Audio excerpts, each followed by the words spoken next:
করে মানুষ ভাবতে থাকে এর চাইতে ভালো কোনো কিছু কি আর হতে পারে। যেমন কেউ যদি বেদাতি সমাজে থাকেন বা কখনো থাকার অভিজ্ঞতা থাকে, ভালো বুঝবেন বেদাতি সমাজে থেকে যদি আপনি বেদাত করেন আপনারে নবী প্রেমিক বলবে, আর যদি নবীজির সুন্নত মেনে চলেন আপনারে দুশমন রাসূল বলবে। তার মানে নবীর দুশমনের খাতা থেকে নাম কাটাতে চাইলে আপনারেও বেদাত করা লাগবে, আপনাকেও তাদের সুর মিলিয়ে কথা বলতে হবে, না হলে আপনাকে ভালো বলবে না।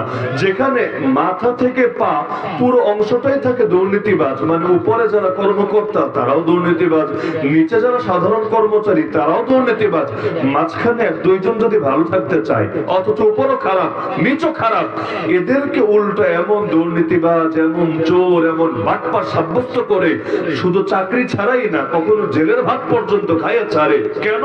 ওখানে ভালো হতে চাইলে ভালো থাকতে চাইলে আপনারও দুই নম্বরে করে থাকা লাগবে, না হলে উপরে যারা আছে তারাও বেজার, নিচে যারা আছে তারাও বেজার। তো সহি ইলম যদি না থাকে সহি আমলই বা কিভাবে সম্ভব? যতই আমলের গুরুত্ব নিয়ে বয়ান দেওয়া হোক, সারা জীবন আমি বললাম ভাই নামাজ পড়েন নামাজ পড়েন নামাজ পড়েন, কিন্তু আপনি নামাজ শিখলেনই না, নামাজ কিভাবে পড়তে হয় তা জানলেনই না, তো সারা জীবন যতই আমল করতে চান আর আমলের দাওয়াত দেওয়া হোক এটার দিন শেষে কোনোই ফায়দায় আসবে না। যদি ইলম সহি হয় তবেই আশা আছে আমল সহি হবে, যদি ইলম গলদ হয় আমল গলদ হবেই হবে। তাহলে ইসলামের মৌলিক কিন্তু ইলম, মূল আমল না। ইসলামের মৌলিক হলো ইলম। এই যে ঈমান, ঈমান কি? আল্লাহর ব্যাপারে কি ইলম হবে, রাসূলের ব্যাপারে কি ইলম হবে, আখিরাতের ব্যাপারে কি ইলম হবে, ফেরেশতার ব্যাপারে কি ইলম হবে, তাকদীরের ব্যাপারে কি ইলম হবে, পুরোটাই তো ইলম। তো যার এখানে গলদ সে যদি আমল করতে করতে কপালে দাগ ফেলে দেয় তবুও জাহান্নামী। যেমন নবী বলেছেন তার উম্মত একদল থাকবে না, তার উম্মত হবে 73 দল। 73 দল, যার সব কয়টা যাবে জাহান্নামে মাত্র একটা বাদে। নবীর ভাষ্য সব কয়টা যাবে জাহান্নামে মাত্র একটা বাদে। তাহলে নবীর উম্মত হওয়ার পর, নবীর উম্মত তো হিন্দুরে বলে না খ্রিস্টানরে বলে না, নবীর উম্মত মানে মুসলমান।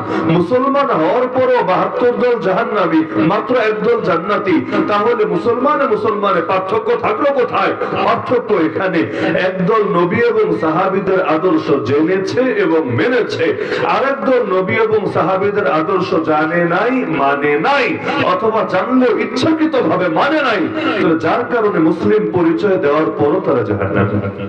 তাহলে আমরা কি জাহান্নামী হতে চাই না জান্নাতি হতে চাই? জাহান্নামে যাওয়ার ইচ্ছা আছে নাকি কারো?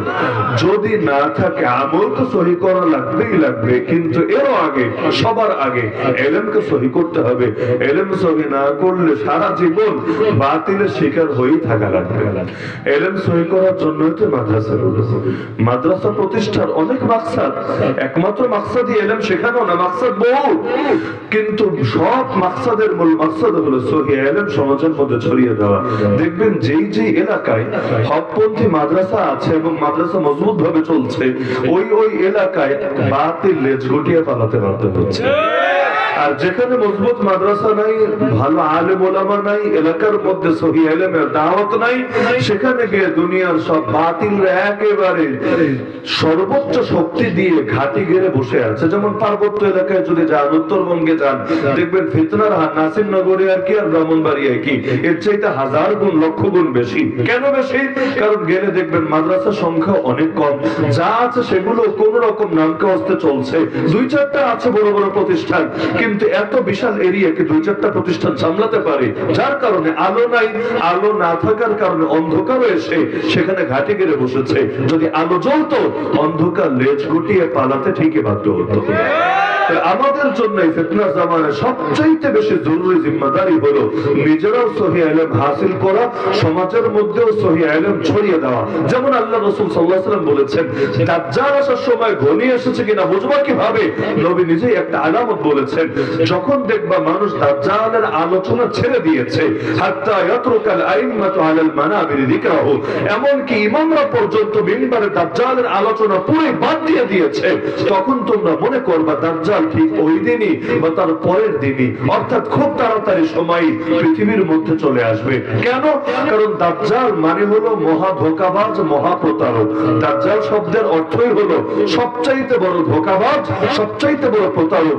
তো ধোঁকাবাজের সবাই যদি ধোঁকাবাজ হিসেবে চিনেই ফেলে, সে কি আর ধোঁকা দিতে পারবে?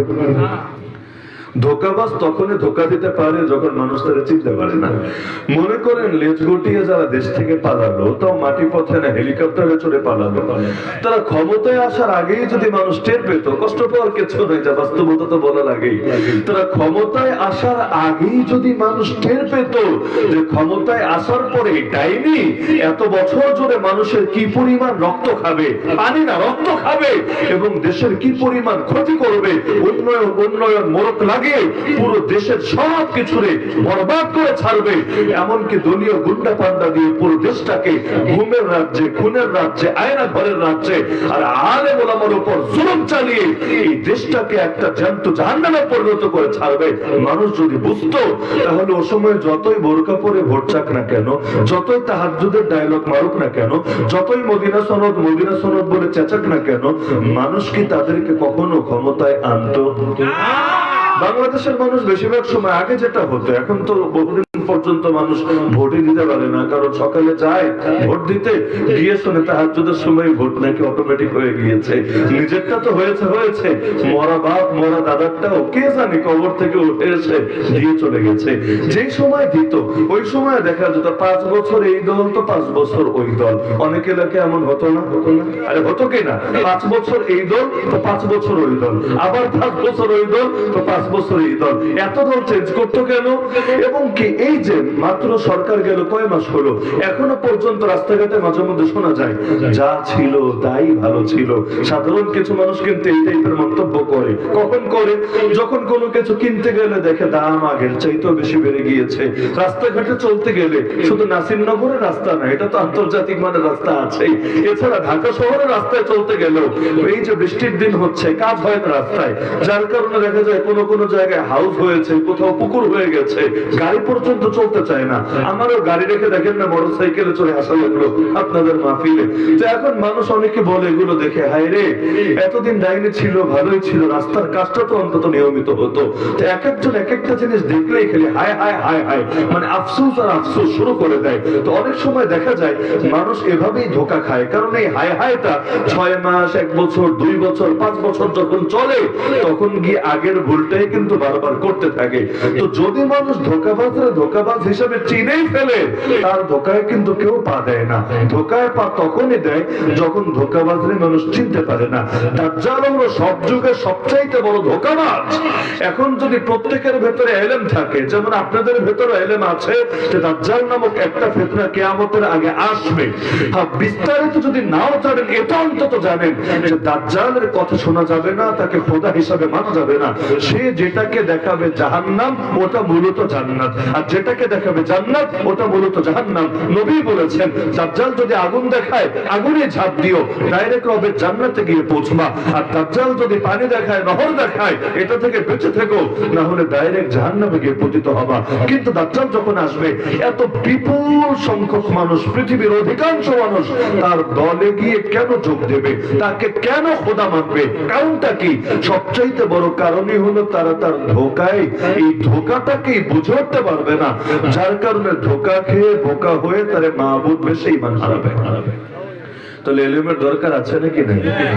যেমন বর্ণনার মধ্যে এটাও জানানো হয়েছে, দাজ্জাল এক লোকের কাছে গিয়ে বলবে, তুই আমারে খোদা মান। বলবে, তোরে খোদা মানবো, তবে একটা শর্ত আছে। আমার আব্বা আর আম্মা মরে গেছে অনেক বছর আগে, তারা কবরে শুয়ে আছে, তুই কবরের সামনে যা পারলে তাদেরকে উঠিয়ে নিয়ে আয়, জিন্দা করে নিয়ে আয়, কারণ তুই তো খোদা হলে তুই তো সর্বশক্তিমান হবে, সবই পারবি, তাদেরকে একটু জিন্দা করে দেখা।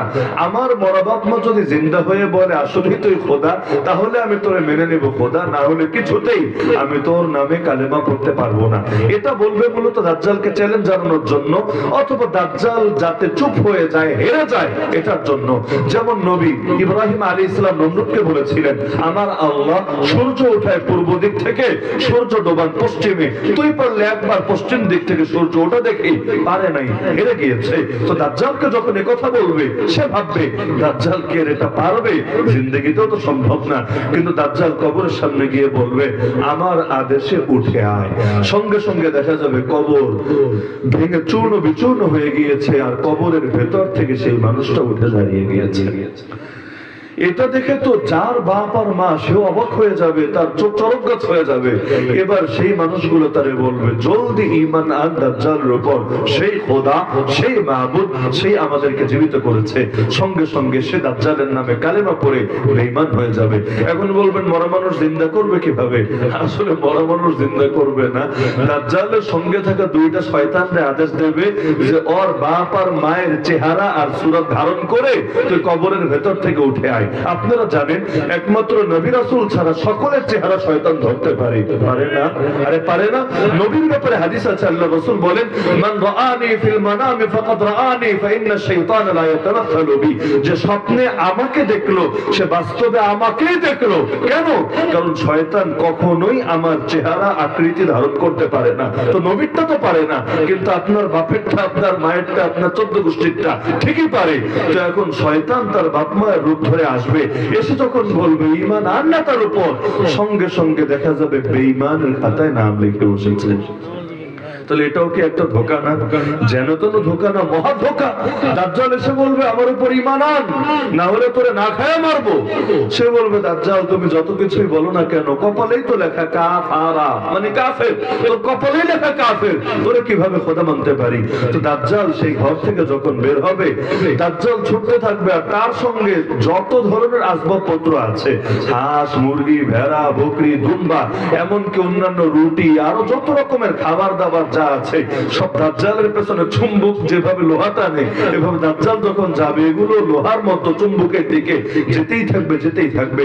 লাস্টে গিয়ে অবস্থা এতটা গুরুতর হবে, ক্ষুধার জ্বালায় মানুষ একটা রুটির জন্য পর্যন্ত দাজ্জালকে খোদা মানবে, বলবে আমার অন্তত একটা রুটি দে, আর তো বাঁচতে পারছি না, আর কত সহ্য হয়, আর আমার খাবারও তো তোর কাছে চলে যাচ্ছে, জলদি আমার রুটি দে, আমি ঈমান আনছি তোর উপর।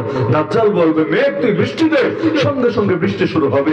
আরে ফসলের মাঠে গিয়ে বলবে ফসল বের হয়ে আয় জমিন থেকে, সঙ্গে সঙ্গে বের হয়ে আসবে। এই দৃশ্যগুলো দেখার পর কয়জন মানুষ নিজেকে সামলে রাখতে পারবে?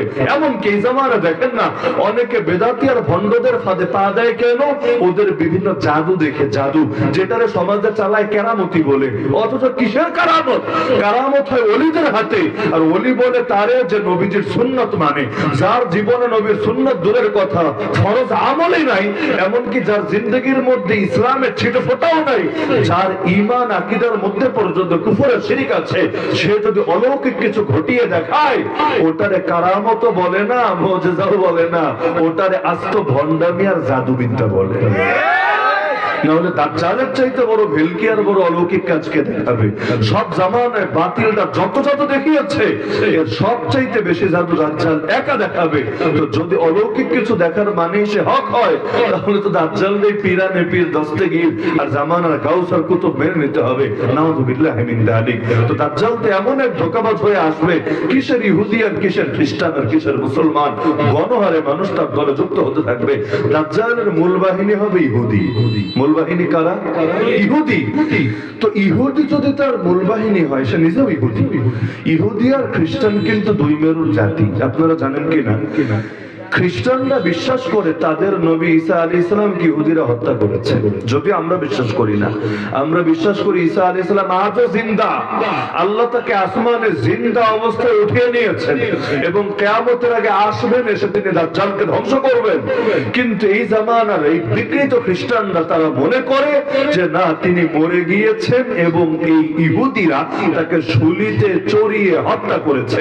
তার মানে ওদের নবীর ব্যাপারে ওদের যতটুকু ভালো ধারণা, ওদের নবীর ব্যাপার আমাদের ধারণা তার চাইতে আরো ভালো। কেন?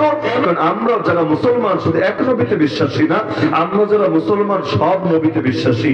আমানতু বিল্লাহি ওয়া মালাইকাতিহি ওয়া কুতুবিহি ওয়া রাসূলিহি, সব রাসূলের উপর ঈমান আনতে হয়। কোন এক রাসূলের উপর যদি ঈমান না আনে তাহলে মুসলমান বলে না, তাহলে বেঈমান বলে। তো আমরা বিশ্বাস করি আসমানে উঠিয়ে নিয়েছেন, কিন্তু ওরা তো বিশ্বাস করে মেরে ফেলেছে। তো যদি এটাই মানি যে মেরে ফেলেছে, তাহলে ওদের বক্তব্য অনুযায়ী মেরেছে কারা? এই ইহুদিরা। তো ইহুদিরা যদি ওদের নবীরে মারে, তাহলে এখন ইহুদিদের সাথে ওদের দোস্তের সম্পর্ক থাকার কথা না দুশমনের সম্পর্ক থাকার কথা? যেমন আমার নবীরে যারা গালি দেয়, মারা তো দূরের কথা, এটা তো কল্পনা করার সুযোগ নেই। আমার নবী রওজায় আছেন, শুয়ে আছেন, কিন্তু 1500 বছর পরে এসেও কেউ যদি আমার নবীকে গালি দেয়, যেমন ধরেন কয়েকদিন আগে ইন্ডিয়ার এক পুরোহিত গালি দিয়েছে, তো গালি দিয়েছে ইন্ডিয়ায়, আমরা আছি বাংলাদেশে, এতে কি আমাদের মনে ভালো লেগেছে না অন্তরে আগুন জ্বলে গিয়েছে? মুসলমানের অন্তরে এমন ভাবে আগুন জ্বলে, মুসলমান সব ব্যাপারে আপোষ করলো, আল্লাহ এবং তার রাসূলের ব্যাপারে কখন আপোষ করার কথা কল্পনাও করতে পারে না। এমন কেউ জন্য যদি নিজের জানের বাজি লাগাতে হয়, এটা তো মুসলমান দ্বিধা করে না। কারণ যারা আল্লাহ এবং তার নবীকে গালিগালাজ করে, তাদের ব্যাপারে দুশমনী পোষণ করে, মুসলমান তাদেরকে জাহান্নামে পৌঁছানোর জন্য যদি নিজের জান দেওয়া লাগে, আলহামদুলিল্লাহ বলে দিতে রাজি থাকে। কিসের ভয় দেখাবে? যে নবীর দুশমনী করেছে, তুমি আইন নিজের হাতে তুলে নিও না। তুলে নিলে কি করবা? ফাঁসি দিবা? মুসলমান হাসি মুখে তোমার ফাঁসির দড়ি গলায় বরণ করে নেবে। কেন? মুসলমান বলবে জান্নাতে যেতে অনেক দেরি হতো, তুই তো ব্যবসা বড় উপকার করে দিলি। মরতে দেরি, জান্নাতে যেতে দেরি না। শহীদের রক্তের প্রথম ফোঁটা মাটিতে গড়িয়ে পড়তে দেরি, রক্তার রূহ নিয়ে জান্নাতের সবুজ পাখির ভেতর ঢুকিয়ে দিতে দেরি না। আল্লাহ নবীর জামানায় সাহাবীরা একটা ব্যাপারে আইন নিজেদের হাতে তুলে নিয়েছেন, নবী পর্যন্ত আপত্তি তো করেনই নাই, উল্টো নবী তাদেরকে সাধুবাদ জানিয়েছেন। যেমন আসাইবুল মাসরুর, সাইফুল মাসরুর, বহুত কিতাবের মধ্যে এই ঘটনাটা আছে। আল্লাহ নবীর জামানায় এক অন্ধ সাহাবী ছিলেন, যার একটা দাসী ভালো কবিতা লিখতে পারত, কিন্তু সে কবিতায় নবীরে গালি দিত। একদিন সে অন্ধ সাহাবী যে কোনো ভাবে জেনে গেলেন যে তার দাসী নবীরে গালি দেয়, তিনি গিয়ে সতর্ক করে দিলেন, সাবধান, দ্বিতীয়বার যদি কখনো এমন করতে দেখি আমি কিন্তু তোরে ছেড়ে দেব না। দাসে ভেবেছে কি আর করবে, হয়তো একটু বকা দেবে, হয়তো একটু মারবে, কিন্তু মানুষকে এত সহজে আদর্শ ছাড়ে। সে আপন গতিতে গালি দিতে লাগলো নবীরে, কবিতা লিখে লিখে। একদিন তিনি চূড়ান্ত সিদ্ধান্ত নিলেন, কিন্তু অন্ধ সাহাবী চোখে তো আর দেখেন না, তো এখন চক্ষু সমান মহিলার সঙ্গে তিনি কিভাবে পারবেন? তো যখন সেই নারী রাতে ঘুমালো, তিনি গিয়ে একটা খঞ্জর হাতে নিলেন, নিয়ে তার শিয়রের পাশে দাঁড়িয়ে এরপর সেখানেই তার পৃথিবী থেকে বিদায় করে দিলেন। সকালে আল্লাহ নবীর দরবারে বিচার উঠলো, অন্ধ সাহাবী নিজে গিয়ে হাজির হলেন, ইয়া রাসূলুল্লাহ, ইয়া হাবিবাল্লাহ, আমি সজ্ঞানে জেনে বুঝে নিজের হাতে ওই পাপিষ্ঠটাকে দুনিয়া থেকে বিদায় করেছি। কেন জানেন? সে আপনাকে গালি দিত কবিতা পাতায় পাতায়, আমি সহ্য করতে পারি নাই, তাই আমি ওরে দুনিয়া থেকে সরিয়ে দিয়েছি। এখন আমার জান আপনার কদমে হাজির, আপনি যদি মৃত্যুদণ্ডের ফয়সালা দেন, আমার ব্যাপারেও যদি শিরচ্ছেদের ফয়সালা দেন, আলহামদুলিল্লাহ বলে আমি রাজি আছি। আপনার ইজ্জত হেফাজতের জন্য যদি আমার জান কুরবান হয়, এই জান নিয়ে, এই প্রাণ নিয়ে আমি হাজারবার গর্ব করি। আল্লাহ নবী সব যাচাই বাছাই শেষে যখন জানলেন বাস্তবেই নবীর ইজ্জত হেফাজতের জন্যই তিনি এই কাজটা করেছেন, নবী বললেন, চলে যাও তুমি, তোমাকে কোনো শাস্তি দেওয়া হবে না, কারণ দামুহা হাদাও লা ইয়ানতাতুহু ফিহা আনাজান, এই মহিলার রক্তের 1 ইঞ্চি সামান্য দামও নাই, একেবারে মূল্যহীন রক্ত, যার কারণে তার রক্তপাতের কারণে তোমাকে যে মৃত্যুদণ্ড দেওয়া যাবে না, এটা এমন স্পষ্ট মাসালা যে ব্যাপারে মানুষ তো মানুষ, ছাগল পর্যন্ত গুতাগুতি করবে না। আল্লাহ নবী তো জানিয়ে দিয়েছেন ফয়সালা। এই কারণে গাজী ইলমুদ্দিন শহীদ রাহমাতুল্লাহ আলাইহি অতীত থেকেই তো পথ দেখিয়েছেন যে যারা নবীর শানে গালিগালাজ করে, মুসলমান তাদেরকে কিছুতেই ছেড়ে দিতে পারে না।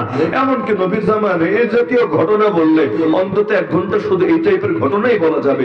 আল্লাহ নবীর জামানে সাহাবীরা এই ব্যাপারে কেমন অ্যাকশনে গিয়েছিলেন। তো বলছিলাম যে শুধুমাত্র কেউ অলৌকিক কাজ দেখালেই তারা বড় পীর বলে না, বরং সে বড় ভণ্ডও হতে পারে। এই যে অনেক সময় দেখবেন পাথরের ব্যবসা চলে, রমরমা ব্যবসা, এই পাথর হাতে দিলে এই ফায়দা, এটা দিলে এই ফায়দা, এটা দিলে চাকরি পাবেন, এটা দিলে মনের মানুষকে কাছে পাবেন, এটা দিলে দাম্পত্য জীবন সুখের হবে, এটা দিলে বিদেশে যাওয়ার ভিসা হবে। এমন বেচে নাকি বেচে না? মাঝে মধ্যে টুকটাক কাজও হয়, পাবলিক মহা খুশি। যাক, পাথরই তো ইন্নাল্লাহ আলা কুল্লি শাইইন কাদিরের মতো ইন্নাল হাজারা আলা কুল্লি শাইইন কাদির, পাথরই দেখি সর্ব বিষয়ে পরিপূর্ণ ক্ষমতাবান, সব কাজ করে দিতে পারে।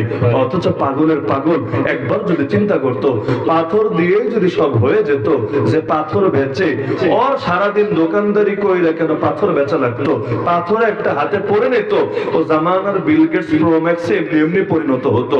ওর রোদে পুড়ে পুড়ে, বৃষ্টিতে ভিজে ভিজে ক্যানভাসারি করে করে পাথর বেচা লাগতো না, বরং পাথর নিজের হাতে পড়েও জামানা সবচাইতে বড় কোটিপতি হতো।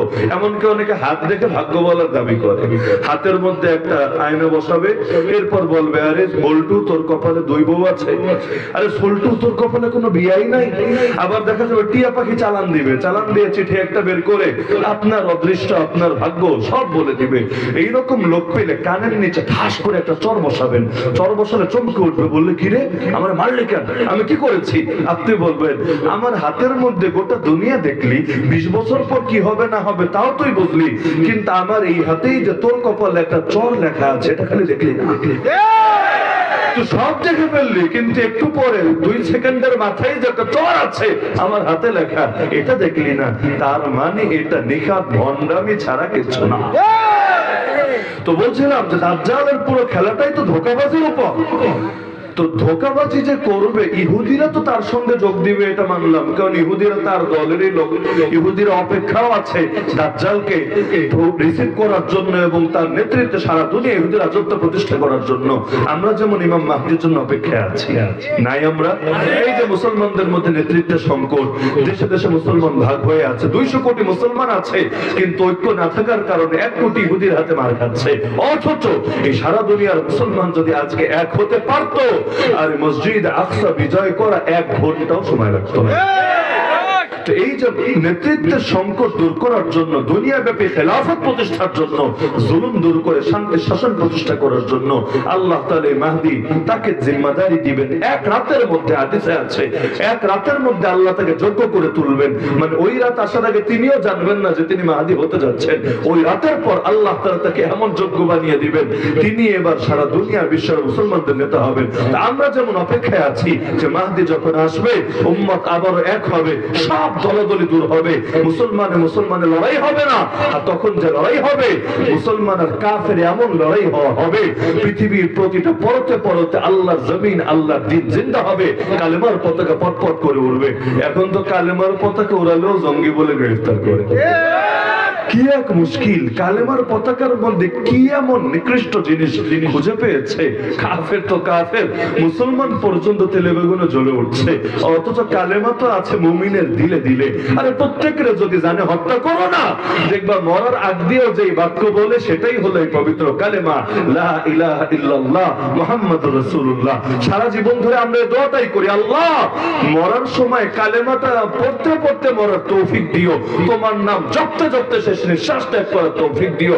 এমনকি কাউকে যদি দেখি কালেমা পড়তে পড়তে শেষ নিঃশ্বাস ত্যাগ করেছে, আরে নিজেও তো খুশি হয়, গোটা এলাকা খুশি হয়। কেন? কারণ তার বড় উত্তম মৃত্যু হয়েছে। আসলেই তো এমন মানুষ বড় সৌভাগ্যবান, বড় ঈর্ষণীয় ব্যক্তিত্ব। তাহলে যেই কালেমা আছে সবার দিলে দিলে, যেই কালেমা আছে সবার জবানে জবানে, ওই কালেমায় যদি একটা পতাকার মধ্যে লেখে, কি কারণে এর মধ্যে জঙ্গিবাদ এসে ঢুকবে আমার তো মাথায় ধরে না। ওরাই ভালো জানে। আমাদের মসজিদে তো কালেমা লেখা থাকে। উপদেষ্টারা যে মিটিং করে দেখবেন, ওই ছবি দেখলে দেখবেন প্রধান উপদেষ্টার উপরে ওখানেও কালেমা লা ইলাহা ইল্লাল্লাহ মুহাম্মাদুর রাসূলুল্লাহ লেখা থাকে। এমন কি বাংলাদেশ এখন তো 2024 সাল, কিন্তু সুলতানি আমল, মানে যেই সময় বাংলার সুলতানরা দেশ পরিচালনা করত, গণতন্ত্র আসে নাই আর ব্রিটিশরাও আসে নাই, আরো বহু আগের কথা। তো সুলতান আলাউদ্দিন ইলিয়াস শাহ রহমাতুল্লাহ আলাইহি থেকে শুরু করে বহু বছর পর্যন্ত এই বাংলা অঞ্চলের পতাকাই ছিল কেমন পতাকা জানেন? নীল রঙের একটা পতাকা, যেই পতাকার উপরে লেখা লা ইলাহা ইল্লাল্লাহ মুহাম্মাদুর রাসূলুল্লাহ, আর নিচে হলো চাঁদ আর তারার চিহ্ন, চাঁদ আর তারার চিহ্ন। তার মানে আমাদের বাঙালি জাতি, এই বাঙালি পরিচয়টা, এই বাঙালি যে নতুন পরিচয়টা আমরা পেলাম, এটাও কিন্তু সেই বাঙালি সুলতান আলাউদ্দিন ইলিয়াস শাহ জামানাত থেকে এসেছে। এর আগে এই বাঙালিত্বের স্বতন্ত্র পরিচয় ছিল না। তো এই বাংলা অঞ্চলও এখন আছে লাল সবুজের পতাকা। 71-এর আগে কি লাল সবুজের পতাকা ছিল? চার তারার পতাকা ছিল। 47-এর আগে কি চার তারার পতাকা ছিল? না, পতাকা তো এক এক সময় চেঞ্জ হয়েছে। তো এই অঞ্চলেই এক সময় কালেমার পতাকা ছিল। সৌদি আরবের সবুজের উপরে কালেমা, আফগানিস্তানে সাদার উপরে কালেমা, আবার অনেক জায়গায় আছে কালোর উপরে কালেমা, আর আমাদের বাংলায় ছিল নীলের উপরে কালেমা। এমনকি সেনাবাহিনী বিভিন্ন কুচকাওয়াজ যদি আপনারা দেখেন, দেখার কথা, ভালো করে আগ থেকে খেয়াল না করলে আগামীতে খেয়াল দিয়ে দেখবেন সেনাবাহিনীর কুচকাওয়াজে পর্যন্ত কিছু তো দেশীয় পতাকা উড়ানো থাকে, আর কিছু হলো ওদের নির্দিষ্ট ডিজাইনের উপরই কালেমা লেখা পতাকা উড়ানো থাকে। বাংলাদেশ সেনাবাহিনীর মধ্যে আগ থেকেই কিছু আদর্শ কিভাবে যেন ঢুকিয়ে রাখা হয়েছে। যেমন ওদের স্লোগানও কিন্তু নারায়ে তাকবীর আল্লাহু আকবার, এটা জানেন? এদের স্লোগান নারায়ে তাকবীর আল্লাহু আকবার। অথচ রাজনৈতিক মঞ্চ পর্যন্ত এমন দেখা গিয়েছে এক নেতা এসে বলেছে নারায়ে তাকবীর আল্লাহু আকবার নিজের ভাষণের মধ্যে। এটাকে কেন্দ্র করে দলের প্রধানরা পর্যন্ত বিবৃতি দিয়েছে, না না এই বিতর্কিত স্লোগান, এটা আমাদের স্লোগান না। পত্র পত্রিকায় পর্যন্ত রিপোর্ট করেছে বিতর্কিত স্লোগান। অথচ বাংলাদেশ সেনাবাহিনীর স্লোগানের মধ্যে আছে নারায়ে তাকবীর আল্লাহু আকবার। তো কালেমার পতাকা উড়ালেই যদি জঙ্গি হয়, তাহলে তো বাংলাদেশ সেনাবাহিনীরও সবাই ধরে ধরে জেলে ঢুকিয়ে রাখতে হবে। হাস্যকর ব্যাপার। তাহলে জঙ্গিবাদের বলে উঠিয়েছেটা কে? আমার তো মনে এগুলোর পেছনে গভীর কোন ষড়যন্ত্র আছে। কারণ এত বছর পর্যন্ত হুজুরদের উপর, এই দেশবাসীর উপর জুলুম করতে পেরেছে কিভাবে জানেন? এক জঙ্গিবাদের নাটক সাজিয়ে সাজিয়ে, কত যে জঙ্গি নাটক সাজিয়ে। সুবহানাল্লাহ। আমরা যেহেতু এক বছর জেলে ছিলাম, বিভিন্ন জনের গল্প শুনতাম, কিরে ভাই তুই জেলে কেন, কিরে ভাই তুই জেলে কেন, কিরে ভাই তুই জেলে কেন।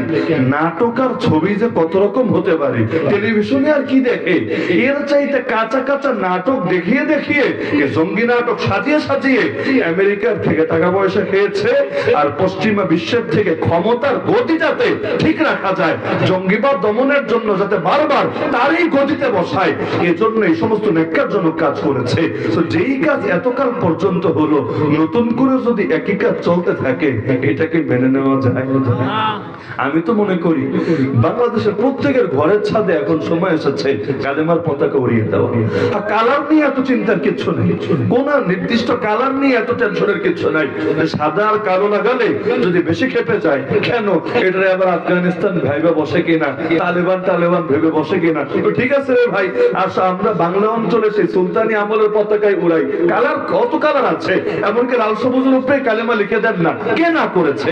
যেই জিনিস নিয়ে কাফেরদের যখন চুলকানি আসবে, সেটাকে হাজার গুণ বেশি করে জবাব দেবে মুসলমানরা।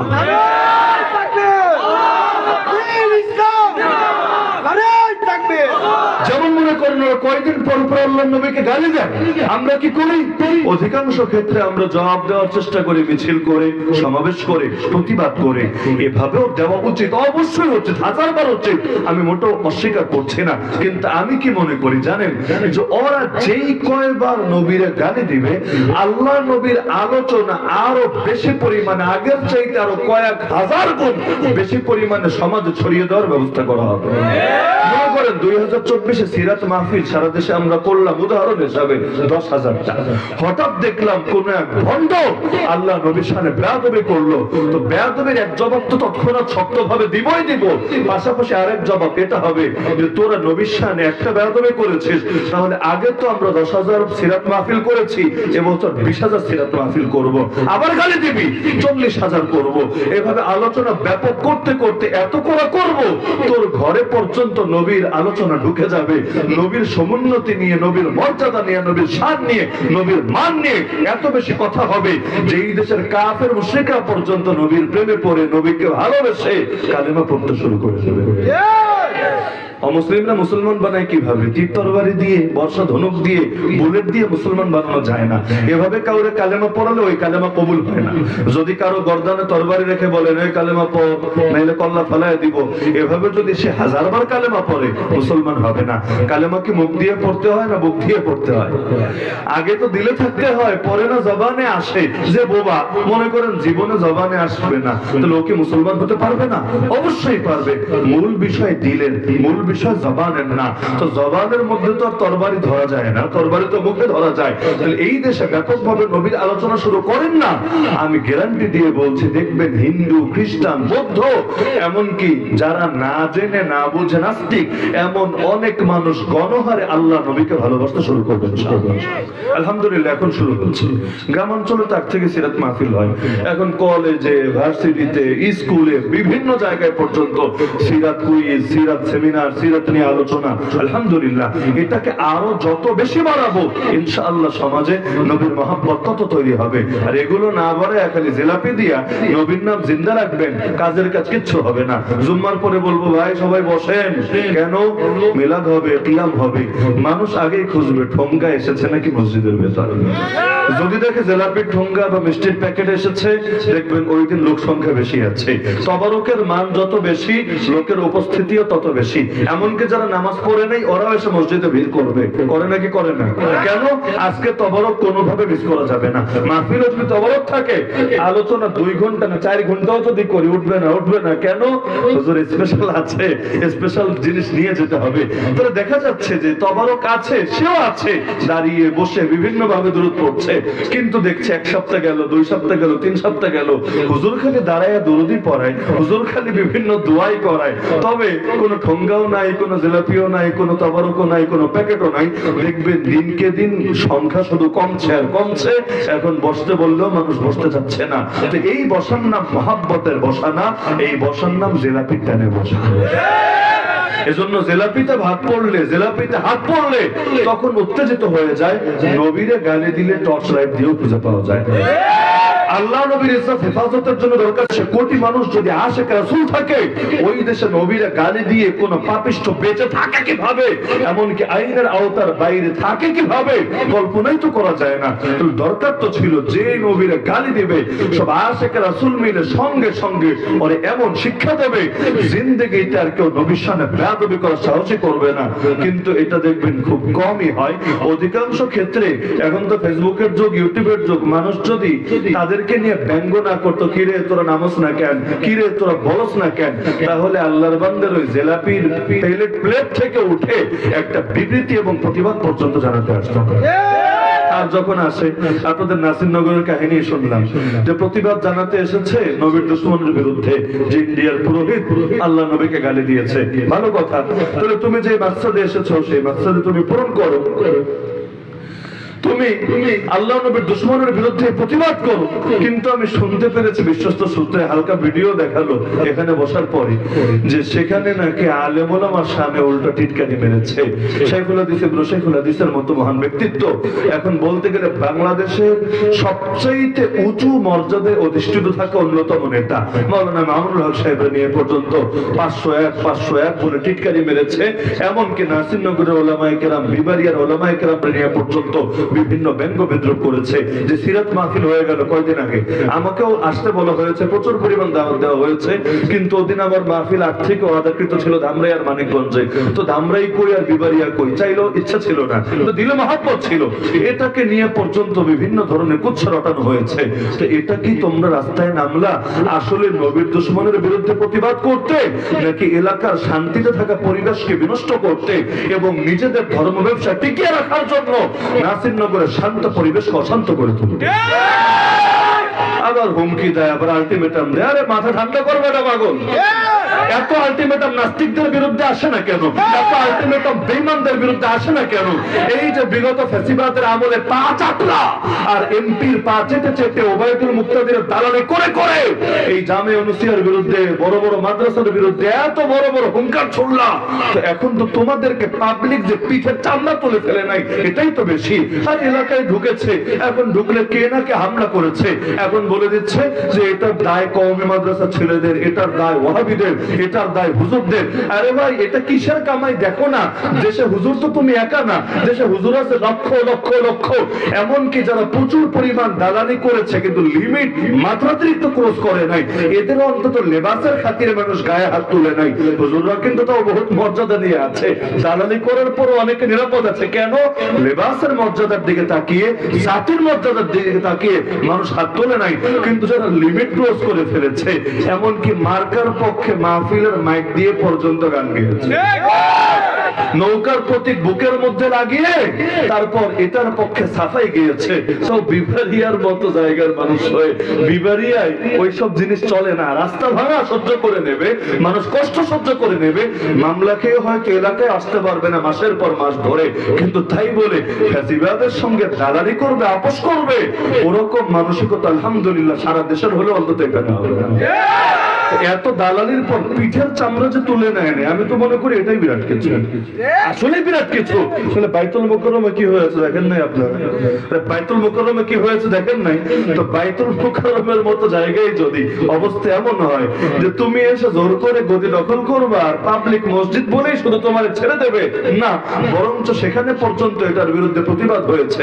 সেখানে তোমার রাস্তাঘাটে ধরে যে মানুষ নাইট দেয় নাই, বরঞ্চ শুধু গাড়ির উপর দিয়ে গিয়েছে, এটা তো আসলেই কম। হ্যাঁ, আমি মব জাস্টিসকে সমর্থন করি না।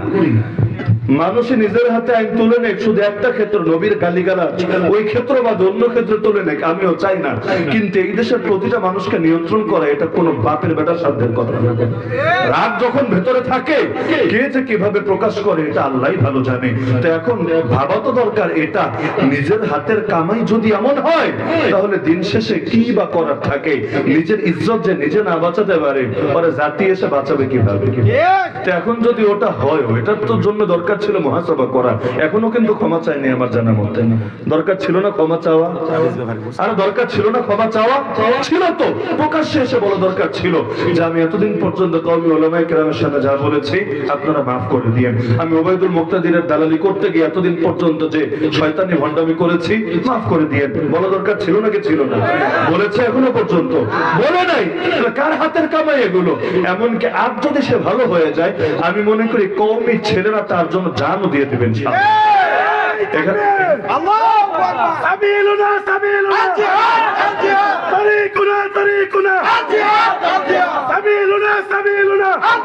দুঃখের বিষয়, আমরা দল নিয়ে যতটা ভাবি, দিন নিয়ে ততটা ভাবি না। দলের দাওয়াত যতটা দেই, দিনের দাওয়াত ততটা দেই না। এজন্য দলই হয়ে যায় মুখ্য, দলই হয়ে যায় হকের একমাত্র ঠিকানা। আমার দল একমাত্র জান্নাতি, বাকি সবাই জাহান্নামী। প্রত্যেকের অবস্থা এমন, আমার দল একমাত্র জান্নাতি, বাকি সবাই হলো জাহান্নামী। এরকম যদি অবস্থা থাকে, মুসলিম বিশ্ব জীবনে কোনোদিন ঘুরে দাঁড়াতে পারবে? কাফের মুশরিকদের মোকাবেলা করতে পারবে? আরে তোমার দলে কয়জন? 1 লাখ, 2 লাখ, 10 লাখ, 1 কোটি? মুসলমান তো দুনিয়াতে 200 কোটি। তুমি 1 লাখ নিয়ে ভাববা, 10 লাখ নিয়ে ভাববে, 1 কোটি নিয়ে ভাববা? ইসলাম নিয়ে কে ভাববে? সারা দুনিয়া মুসলমান কিভাবে মাথা উঁচু করে দাঁড়াবে? এজন্য আমি মনে করি দ্বন্দ্ব অন্তত সবসময় করার টাইম নেই। যে এখন যে আমরা ক্রাইসিসের মুহূর্তে আছি, আমি মনে করি এখন দরকার ছিল কে জানেন? সকলে মিলে ঐক্যবদ্ধ হয়ে কয়েকটা দাবি খুব শীঘ্রই কার্যকর করে নেওয়া। 1 নম্বরে, স্বাধীনতার 53 বছরে আমরা কাদিয়ানীদেরকে কাফের ঘোষণা করাতে পারি নাই। এটা আমার ব্যর্থতা, আপনার ব্যর্থতা, যারাই নিজের মুসলমান বলে পরিচয় দেবে প্রত্যেকের ব্যর্থতা। এই আপনি যে ওদেরকে কাফের ঘোষণা দেওয়াতে পারলেন না, এজন্য ওরা এখন ভিসা লাগিয়ে মক্কায় যায়, মদিনা যায়, হজে যায়, উমরায় যায়। মক্কা মদিনা অপবিত্র হয় এই সমস্ত লোকদের কারণে। যেখানে কোরআনে আছে, হাদিসে আছে, মুসলমান ছাড়া কেউ ঢুকতে পারবে না, ঢুকতে পারবে না এই গোটা আরব উপদ্বীপে। অথচ ওরা যাচ্ছে কেন? ওদের আইডি কার্ড, ওদের পাসপোর্টে পরিচয় মুসলমান লেখা আছে বলে। ওরা অনেক মুসলমানের মেয়েরে পর্যন্ত বিয়ে করে। কেন? কারণ গ্রামের মানুষ অনেকে বোঝেও না যে এটা আহমদি। আহমদি আবার কি? এখন আহমদি মানে যে কাদিয়ানি, আর কাদিয়ানি মানে যে কাফের। বুঝে না, না বুঝে মেয়েকে বিয়ে দিয়ে দিচ্ছে ওর সাথে। ফলাফল বাচ্চা কাচ্চা যা হচ্ছে, এগুলো তো হারামজাদা হচ্ছে। মুসলমান তারে দেখলে সালাম দিচ্ছে, এমনকি মুসলমান তারে সে মারা গেলে জানাজায় শরীক হচ্ছে, মুসলমানের কবরস্থানে দাফন করছে। এমনকি দুঃখের কথা, এই কাদিয়ানির বোতল মাহফিলের পর্যন্ত নজরে পড়ে। এই কাদিয়ানির বোতল, এই কাদিয়ানি কোম্পানির বোতল কি একটু আগে আমিও তো এখানে এসে নামালাম, এই কাদিয়ানির বোতল নবীর আশিকাদের মাহফিলে পর্যন্ত শোভা পায়। তাহলে কত বড় অজ্ঞতা মহামারীর মতো ছড়িয়ে গেলে নিজেরা পয়সা দিয়ে পালে সাহায্য করে কাদিয়ানিদেরকে। দরকার ছিল না ওদেরকে কাফের ঘোষণা করানো? অতীতে পারি নাই, এখন তো পারার সময় ছিল। সবাই মিলে যদি প্রতিটা রাজনৈতিক দলের কাছে গিয়ে আমরা ওয়াদা নিতাম, তোমাদেরকে ওয়াদা দিতে হবে ক্ষমতায় আসলে কাদিয়ানিদের কাফের ঘোষণা করবা, এটা নির্বাচনী প্রতিশ্রুতি এবং এজেন্ডার মধ্যে ঢুকাতে হবে, তাহলে এই যদি তোমাদের ভোট দেবে। না হলে অতীতে যেমন তারা ধোঁকা খেয়েছে, নতুন করে ধোঁকা খেতে রাজি না, তারা তোমাদের পাশেও থাকবে না। যে নবীর পাশে আমরা তার পাশে, যে নবীর পাশে না আমরাও তার পাশে না। দরকার ছিল নাকি ছিল না? আরে ছিল নাকি ছিল না? দ্বিতীয়ত, সবচাইতে বড় দরকার, ওই 72-এর কুফরি সংবিধানকে ডাস্টবিনে ছুঁড়ে ফেলা। কিসের সংবিধান সংস্কার? সংবিধান বাতিল লাগবে, বাতিল। সংস্কার হয় কখন জানেন? যখন অনেক কিছু ভালো আছে আর টুকটাক মন্দ আছে, তখন সেটার সংস্কারের প্রশ্ন আসে। যখন আগা থেকে মাথা পুরোটাই জুলুম, কুফর, শিরিক, জাহেলিয়াত, বৈষম্য দিয়ে ভরা, তখন এটা সংস্কারের কথা কিভাবে আসে? যতদিন পর্যন্ত এই দেশে কোরআন সংবিধান না আসবে, নবীর আদর্শ ভিত্তিক সংবিধান না আসবে, আল্লাহর সাক্ষী রেখে বলছি, কিছুতেই শান্তি আসবে না, মুক্তি আসবে না। কারণ আল্লাহ ছাড়া কেউ শান্তি আর মুক্তি এনে দিতে পারে না। দরকার ছিল সকলে মিলে এই দাবিগুলো তুলবো। কিসের সুন্নি, কিসের ওয়াহাবি, কিসের মাযহাবি, কিসের লামাযহাবি, কিসের আলিয়া, কিসের কওমিয়া, কিসের গ্রাম্য, কিসের শহুরে, এই দাবি তো প্রতিটা মুসলমানের। তো এরকম মৌলিক কিছু দাবি আছে, যেহেতু এটা এই বিষয়ের আলোচনা না, আমি সব উদাহরণ রাখছি না। দরকার ছিল সকলে মিলে একসাথে বসে এখন এই দাবি দাওয়াগুলো আদায় করবে। এখন কি সময় একজন আরেকজনকে রাস্তায় নেমে মিছিল করে গালি দিয়ে পথ বন্ধ করার? এখন কি সময় নিজেদের মধ্যে কাদা ছোড়াছুড়ি করার? আরে ভাই, সময় আগেও পেয়েছো, বহু সামনে পাবা, কিন্তু যখন পায়ের তলায় মাটি নাই, মাটি, তখনও তোমার কামড়া কামড়ি করার লাগবে। তার মানে তো বোঝাই যায় তোমার কাছে দল বড় হয়ে গেছে ইসলামের চাইতে। আমি এটাই বুঝি, অন্য কেউ ভিন্ন বুঝলে কিচ্ছু করার নাই। আমি এটাই বুঝি, পায়ের তলায় যখন মাটি নাই, যাতে যখন অস্তিত্বের হুমকির মুখে, আরে বোঝেন, এই সরকার যদি ব্যর্থ হয়, আগামী দিনে আমাদের পরিণতি কি হবে? যদি সুষ্ঠু নির্বাচন না হয়ে দেশ যদি সামরিক বাহিনীর হাতে যায়, বিদেশি কোন শক্তির হাতে যায়, আপনাদের অবস্থা কি হবে বোঝেন? এমনকি যারা আন্দোলন করেছে, এক একটা তো ফাঁসিতে ঝুলায়, যারা এটার পক্ষে কথা বলেছে, সমর্থন দিয়েছে, এগুলোর তো আয়না ঘরে নিয়ে ভরে রাখবে অথবা দেশ ছেড়ে পালাতে বাধ্য হবে। এখন তো দেশ সংকটের উপরই আছে। কিসের সংকট কেটেছে? যারা বোঝে না এগুলো বলতে পারে। যতদিন যাচ্ছে সংকট কমছে না, বরং হুমকি আর হুমকি বাড়ছে। কারণ সব শকুনের নজর একসঙ্গে এসে পড়েছে। দেখেন না, ইসলাম নিয়ে পর্যন্ত ফাইজলামে শুরু করে দিয়েছে, কোরআন নিয়ে পর্যন্ত ফাইজলামে শুরু করে দিয়েছে। কোন দিকে কে মাথা চাড়া দিচ্ছে বোঝাই যাচ্ছে না। সুতরাং আমার দাবি হলো এটা, যে দাজ্জাল তো আসবেই, সবচেয়ে বড় ধোঁকাবাজ, যার ধোঁকার ফাঁদে পা দিয়ে ইহুদিও যাবে, খ্রিস্টানও যাবে, মুসলিমও যাবে। মুসলমানদের মধ্যে নারীরা বেশি যাবে, হাদিসে আছে নারীরা বেশি যাবে। কেন? নারীরা সহজে প্রভাবিত হয়। তো ভালোর লাইনেও যেমন, মন্দের লাইনেও তেমন। তো দাজ্জাল এমন এমন ধোঁকা নিয়ে হাজির হবে, বুঝতে পারবে না। হাদিসে আছে, পুরুষ বাড়িতে গিয়ে নিজের মা, নিজের বোন, নিজের স্ত্রী, নিজের আত্মীয়দেরকে রশি দিয়ে বেঁধে রাখবে এই ভয়ে, পাচ্ছে না তারা গিয়ে দাজ্জালের বাহিনীতে যোগ দিয়ে বসে। যত দিন আসবে আমাদের জন্য কিন্তু রিস্ক আর ঝুঁকি খালি বাড়বে। কেন? কারণ দাজ্জাল আসার সময় যত ঘনিয়ে আসবে, দুনিয়ায় ধোঁকার রাজত্ব তত বাড়তে থাকবে। তাহলে এখন আমাদের করণীয় কি? এটা বলে আলোচনা শেষ। এক নম্বর করণীয়, সহিহ ইলম হাসিল করা প্রত্যেকের জন্য। খালি যারা মাদ্রাসায় পড়ে তারা না। আপনাদেরকে জান্নাত লাগবে না? নাকি খালি যারা মাদ্রাসায় পড়ে এদের লাগবে? যার যার জান্নাত লাগবে, তারও সহিহ ইলম লাগবে। কারণ আগেই বলেছে, ইলম সহিহ না হলে আমল সহিহ হবে কিভাবে? সম্ভবই না। তাহলে ইলম সহিহ করার জন্য চেষ্টা চালাবেন তো ইনশাআল্লাহ। আমি আলেম ওলামাদেরকে অনুরোধ করি, এখানে যারা আছেন নাসিরনগরে যারা আছেন তাদেরকেও বলছি, যারা নাই আল্লাহর রাস্তায় তাদের কাছে সংবাদ পৌঁছে দেবেন। সেটা হলো, আপনারা বয়স্ক মানুষদের জন্য, প্রতিটা সেক্টরের মানুষের জন্য ব্যাপকভাবে ফরজে আইন ইলম শিক্ষা দেওয়ার ব্যবস্থা করেন। ফরজে আইন ইলম বুঝেন? যতটুকু ইলম শেখা ফরজ, না শিখলে আপনি গুনাহগার, আপনি কবিরা গুনাহের মধ্যে লিপ্ত আছেন। এতটুকু ইলম শেখার জন্য কি এই বয়সে মাদ্রাসায় ভর্তি হবেন? সম্ভব না। মসজিদে মসজিদে, এলাকায় এলাকায়, মহল্লায় মহল্লায় এটার জন্য ব্যবস্থা করা দরকার নাকি দরকার না? আল্লাহর রাস্তায় আলেমকে বললে আলেম রাজি হয়ে যাবে। আপনারা শুধু একটু বলেন যে আমরা 5 জন রেডি, আমরা 10 জন রেডি, আমরা 15 জন রেডি, আমরা সকালে ফ্রি বা আমরা রাত্রে ফ্রি, ডেলি আধা ঘন্টা, ডেলি 1 ঘন্টা আমরা দিব। আমাদের একটু ইমান শেখান না, একটু আমল শেখান, একটু আদব কায়দা শেখান, সব শেখান। সাহাবীরা যদি বুড়া বয়সে নবীর থেকে শিখতে পারে, সালমান ফারিসির মতো বুড়া সাহাবী যদি নবীর সামনে নিজেকে সঁপে দিতে পারে, আমরা পারবো না নবীর ওয়ারিসদের কাছ থেকে শিখতে? দুনিয়ায় ছোট হলে সমস্যার কিছু নাই, কিয়ামতের দিন লজ্জিত হলে বড় সমস্যা আছে। তো সুতরাং 1 নম্বর কাজ, সহিহ ইলম সবাই শিখবেন ইনশাআল্লাহ। পারবেন তো ইনশাআল্লাহ? দ্বিতীয় কাজ, নিজেরা হয়তো ফরজে আইন পরিমাণ ইলমে শিখলেন, ব্যস্ততার কারণে, বয়স হওয়ার কারণে, দুনিয়ার ঝামেলার কারণে, সন্তানদেরকে